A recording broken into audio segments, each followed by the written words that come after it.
Welcome back, Pards. Wheels and Livers here. I'm just doing kind of a little channel update. As you can see in the background here, I've got a picture of a couple of border collies. I'm about to start doing some videos on some training of some young dogs I have. I have some pups that are 10, 11 months old now as I record this. It's late September 2020. I'm about to start training some of them, and I wanted to go over some stuff on how I work dogs. Uh,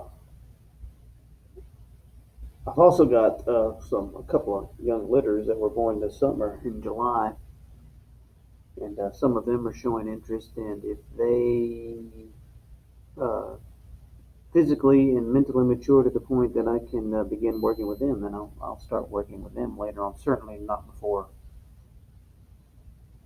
winter at the earliest, but may be able to work them some anyway. Now, uh, this is Bobby DL's Wisp here, famous dual international Supreme champion, and this is Jim. Bobby DL's Jim. He was third in the 1994 Supreme.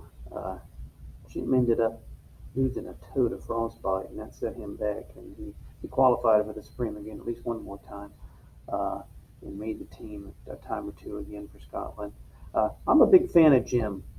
ISDS number 195051. A lot of really good dogs now are are bred through Jim. If you look at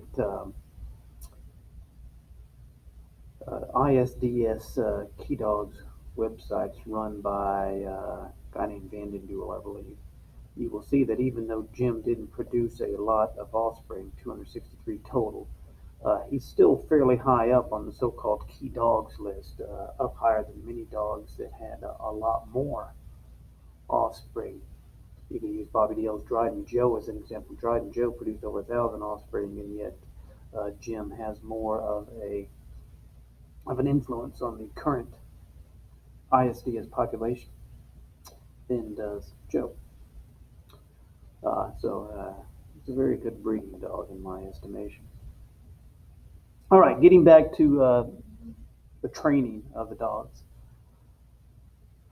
I have mentioned before and linked it on different social media sites that my views of training are probably different, certainly than most of those who are engaged in trialing. And my main interest isn't to get the dog ready to trial. I don't have anything against not getting them ready for trialing. I don't want to spend the money to trial, to be quite honest. And a lot of what I see in trialing, I wouldn't say that I don't like it. It's just that I'm not interested in it. A good example is clean planks. All this stuff you hear about clean planks. I've seen an interview with Neil Gillen from Scotland. The interview was done by Paddy Fanning when he's talking about that. And, Gillen says that the idea that you need your dog to flank off square and be big and wide all the time, that's got more to do with the handler than it does with any practical work, and I have to agree with that. Obviously, it depends on the sheep. I don't ever get light flighty sheep. They don't seem to exist in the United States as far as I can tell. Any sheep I've ever had have always been heavy. And I've got breeds of sheep that are known to be somewhat light by others, like Katahdins or other hair sheep, Barbado, uh, and they're never very light. And the dog needs contact with the sheep constantly. If the dog isn't putting pressure on the sheep will not respect the dog. That's been my experience. So I like the dog to maintain contact while it's flanking. So while I am doing the training, I'll be doing that. I also don't like a young dog to stop all the time. I don't want any dog to stop all the time. If it never stopped, it wouldn't bother me. Now, it is true that sometimes you want them to stop. You're trying to get the sheep, you know, settled in some place. You're getting ready to pin them or something like that. You want the dog to stop. I understand that. But that's way down on my list of priorities. And I hear a lot of people say the stop is the first thing. And Alan Owen, for example, who I have a lot of respect for, he obviously knows what he's doing, um, says, you got to have a stop on the dog. I just don't agree with it. the dog needs to have a feel for the sheep. If the dog doesn't have enough sense to naturally hold back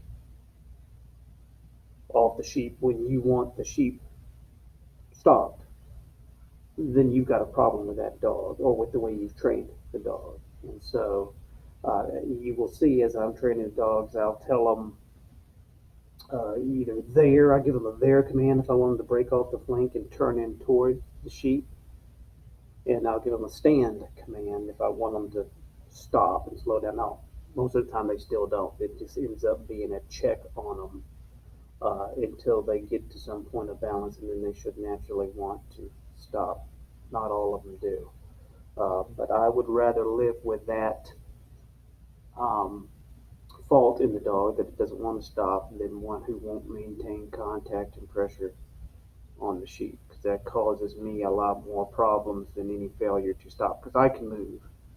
You know, if the dog is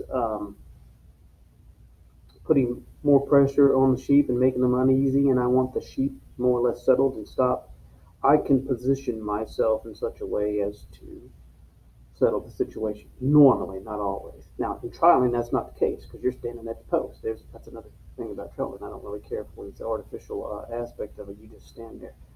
You know, I get it that you don't want to be helping the dog, but in the reality is when you're out in a regular working situation, you move to where you need to move to get the job done. The dog is still doing the vast majority of the work. You're just your body language sends messages, communicates to the dog and the sheep.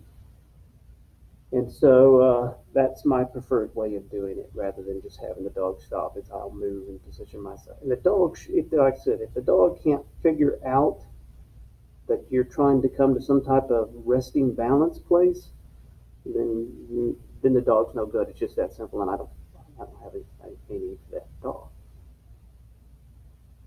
So I'll be working with some young ones. I've got a female right now, who is 11 months old. Her name is Jess.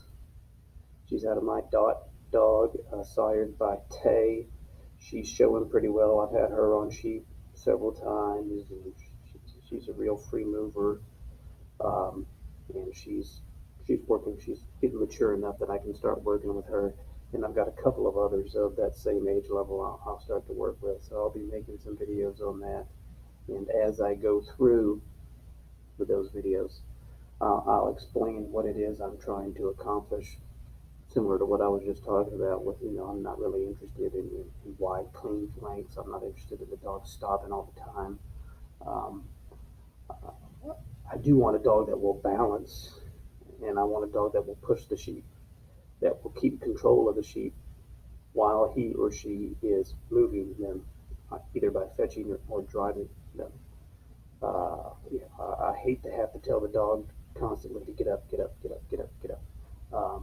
If that's the case, then again, you've got a problem with the dog. Just like if you have to tell the dog to stop all the time because the dog won't go to the natural balance point, you got a problem. So I will work on that, show you how I work with Jess as we are training her. I've got other dogs that I've made videos on before. Hank, who's 2.5 years old now. Hank's an interesting study. He's the first dog that I've ever had that he has gotten noticeably, and I do mean noticeably, a lot stronger just this year over the last 6 months.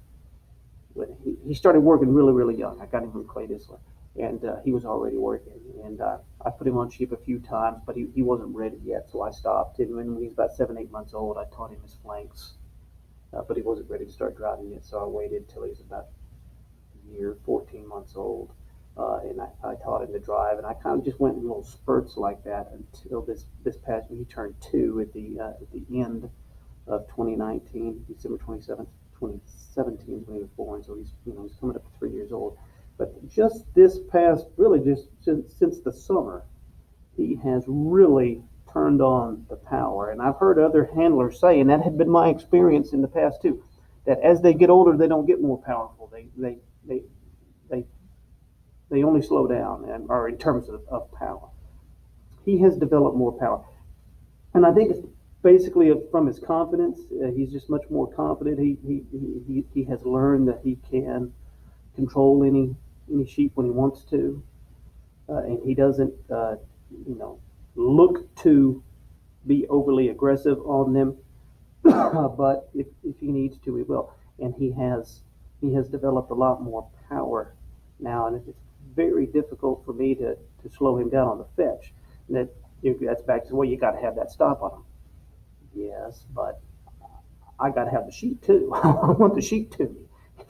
If I'm having to beg him to come up, then that's a problem. I don't have to do that with him. But he's got such a natural sense of balance that he doesn't over push him too hard. He's not a naturally pushy dog with a lot of pace in that sense. Uh, and it depends on the situation. The reality is he gets excited by lambs. If there's a lamb there, his hunting instinct comes out, and he will zero in on the ewe and the lamb. And if there's more than one of them, he'll get them together and and hold them together, and he'll use that as his pressure point to push the other sheep. And he's gotten really good at that, and he has developed a lot more power. He's always had a fair amount of eye that has developed even more, and so I like that.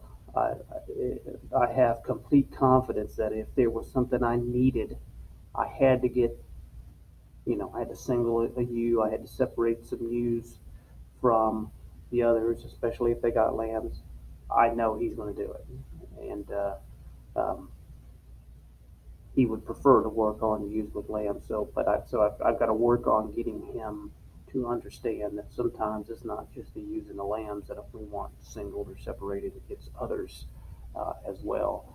So I'll be working on him with that as well in some videos, I'm sure, and he and show you how he's progressing. But I'm happy with the amount of power that he is showing, and it's unusual because I've probably worked with certainly in excess of 30 dogs, and I've trained at least 20, um, and he is the only one that I've had. I said he's actually gotten a lot more power, and noticeably a lot more, to the point now that said, he's pretty hard to stop, which I like. I certainly don't mind uh, that as a quality of his, and I think it's he just gets more and more confidence as he gets older. And I've never put a lot of discipline on him, and I'm going to need to put more discipline on him to make sure he's taking his flanks when I want and that kind of thing. But I also want him to think on his own and control the sheep, and he's developed that. So we'll use him as a good case study as to what I'm looking for in a dog, and that's what I want. That's what I want him to do. And it's not like he's perfect by any means. I would like him to have more pace, especially when he's driving. I would like him on his outruns to widen out some at the top. Sometimes he'll widen out, and sometimes he won't. But again, since I'm not interested in widening him out on all his flanks to the point that he loses contact, the dog, he doesn't understand the difference. Why is there something special about this? On an outrun, it's not special on the flank in general.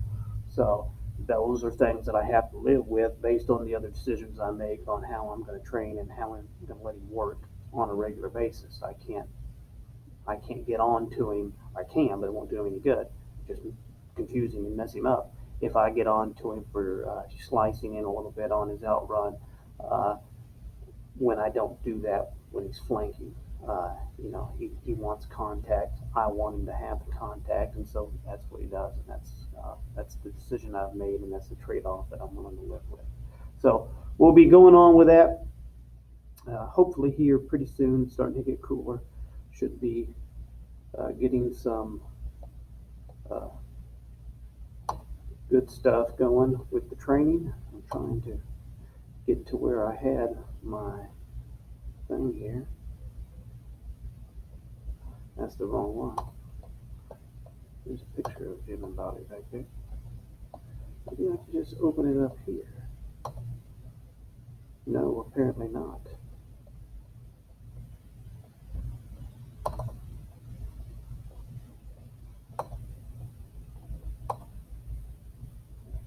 All right, I'll see you in the next video.